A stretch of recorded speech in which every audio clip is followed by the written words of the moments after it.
আল্লাহকে গালি দেওয়া ব্যক্তির মৃত্যু অনিবার্য। মসজিদের সামনে কোরআন পড়ানো ব্যক্তিকে মুসলমানরা হত্যা করেছে। হ্যাঁ, এমনই একটি ঘটনা ঘটেছে। সুইডেনে মসজিদের সামনে কোরআন পড়ানো সালওয়ান মমিকে হত্যা করা হয়েছে। বুধবার সন্ধ্যায় কিছু লোক তাকে হত্যা করে। 38 বছর বয়সী সালওয়ানকে স্টকহোমের সোডরটেলজের একটি অ্যাপার্টমেন্টে ঢুকে গুলি করে হত্যা করা হয়। যে সময় তাকে মারা হয় সেই সময় সালওয়ান টিকটকে লাইভ করছিল। কি ঘটেছিল আসলে ঘটনাটা সেটা আপনাদেরকে একটু বিস্তারিতভাবে বলি। সালওয়ান একজন নাস্তিক ব্যক্তি ছিলেন। 2023 সালে ঈদের দিনে স্টকহোমের সবচেয়ে বড় মসজিদের সামনে তিনি কোরআন পড়ান। এই কারণে মুসলিম দেশগুলিতে সুইডেনের বিরুদ্ধে প্রবল বিক্ষোভ হয়। তবে সালওয়ান এখানে থেমে থাকেননি, তিনি একাধিকবার কোরআন পড়ান। এমনকি কোরআনের পাতায় শূকরের মাংস রাখার অভিযোগও উঠেছে তার বিরুদ্ধে। তিনি কোরআনকে পায়ে মারিয়ে অবমাননা করেন।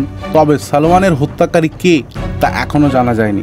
তার হত্যাকাণ্ড সামাজিক মাধ্যমে ব্যাপকভাবে ট্রেন্ড করছে।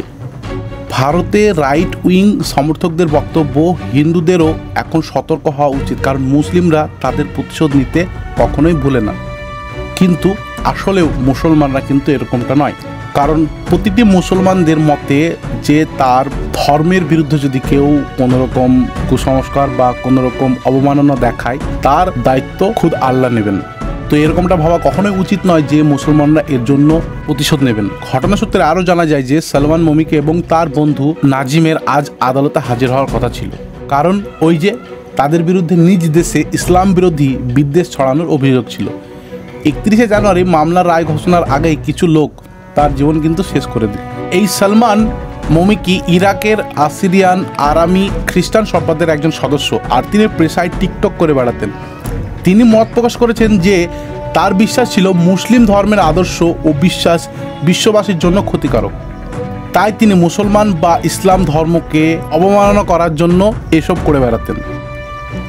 তো আজকে আমার বলতে ইচ্ছে করছে এই সালওয়ান মমিকে যে আপনি যে কোরআন পুড়িয়ে গেলেন, অবশেষে আপনার মৃত্যু হলো, তো আপনি কোরআন পড়ানো বাদ দিয়ে যদি একটু সময় বার করে কোরআনটা পড়ানো শিখতেন, অর্থাৎ কোরআনটা অর্থসহ বুঝতেন, তাহলে হয়তো আপনাকে এই দিনটা আর দেখতে হতো না। আপনার মতে যে মুসলিম ধর্মের আদর্শ বা বিশ্বাস বিশ্ববাসীর জন্য ক্ষতিকর, সেটা আপনি নিজে থেকে উপলব্ধি করেছেন। কখনোই ইসলাম ধর্মের মতে বা এই কোরআন মতে আপনি চলে দেখেননি, আপনি কোরআনটাকে পড়েও দেখেননি।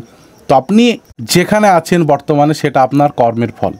যারা আছে সকলকে বা সকলের উদ্দেশ্যে বলছি যে কোনো ধর্মকে বা কোনো ধর্মের বিষয়বস্তু নিয়ে এরকমটা করা কখনোই উচিত নয়। আপনার ধর্ম আপনার কাছে শ্রেষ্ঠ হতে পারে, আরেকজনের ধর্ম তার কাছে কিন্তু তার ধর্মও শ্রেষ্ঠ। তো একে অপরের ধর্মের প্রতি নিন্দে না করে নিজের ধর্মটাকেই সুস্থভাবে নিয়ম মেনে চলুন। আখিরে হয়তো এর জন্য আপনার কল্যাণ হলেও হতে পারে। তো বন্ধুরা, এখনকার মতো এই পর্যন্ত। ভিডিওটি যদি ভালো লাগে অবশ্যই লাইক, কমেন্ট, শেয়ার করে রেখে দেবেন।